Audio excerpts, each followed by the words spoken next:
Photographic technology has changed a lot in the last century. Digital photography became cheap and convenient because of the CCD, the charge-coupled device inside this camera. In the past, we just place a piece of film here behind the lens. But now we have a purely electronic imager to do all the work. Let me show you. Here it is, just a shiny slab, yet its details are fascinating. This CCD captures the image and then transfers it to the camera's memory system to record it as electronic data. When exposed to light, different sections of the CCD build up charge proportional to the light's intensity. We can then measure that charge and know precisely how bright that section of the image should be. If you enlarge a picture on your computer, you can easily see the tiny picture elements called pixels. Each one corresponds to a single section of the CCD. This is the essence of the digital camera. Several million of these sections of photosensitive silicon in a grid capturing an image. Now, the key to understanding how digital photography became cheap and ubiquitous lies in the ingenious way that the CCD transfers the image into the camera's memory. The easiest and most straightforward way would be to use wires to connect each pixel in an XY grid. But that presents a problem. Here's what goes wrong.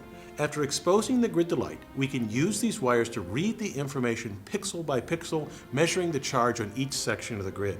This makes sense in principle, except all of the pixels and their electronic components leak a small bit of charge that distorts the charge coming from each pixel and leads to striations and patterns in the image. This distortion, called capacitive coupling, increases as the number of pixels increases. A CCD solves this problem in a very simple way. The pixels have no wires attached to them. A CCD is made from a slab of silicon. To make each pixel within the slab, engineers create insulating sections called channel stops. These divide the slab into rows. The surface is covered with a thin layer of insulating silicon dioxide, and then perpendicular to the channel stops, engineers deposit thin strips of metal, typically aluminum. Each pixel then is one section bounded by channel stops in aluminum. So now we have our grid of pixels. Recall that when light strikes the whole array, the silicon pixels build up charge proportional to the intensity of the light striking them. We then have a captured image stored as charge within each pixel. The great innovation of the CCD was how it moved the image from the silicon array to the camera's memory system without using external wires that would distort the image. The CCD shifts the charges from row to row without wires until they reach the bottom when a readout register transfers the charge to the camera's memory with very little distortion. The camera then counts the charges and constructs the image using that data. Now, one last important question. How do we get color?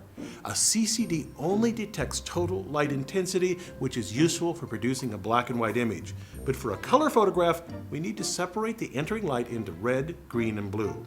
The most obvious solution is to filter the light into those three colors using three separate CCDs to capture red, blue, and green information and combine them into a full color image. However, engineers have created a cheaper solution. Instead of using three separate CCDs, they use a little math, so they only need one. In this consumer camera, they cover that single CCD with a filter with red, green, and blue pixel size sections. This creates an image coming out of the CCD that's a mosaic of these three colors. The camera applies an algorithm to estimate the correct colors for each pixel.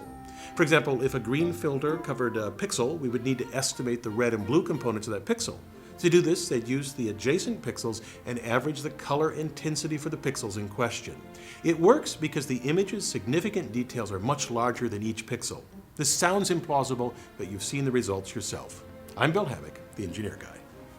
This video is based on a chapter in the book, 8 Amazing Engineering Stories.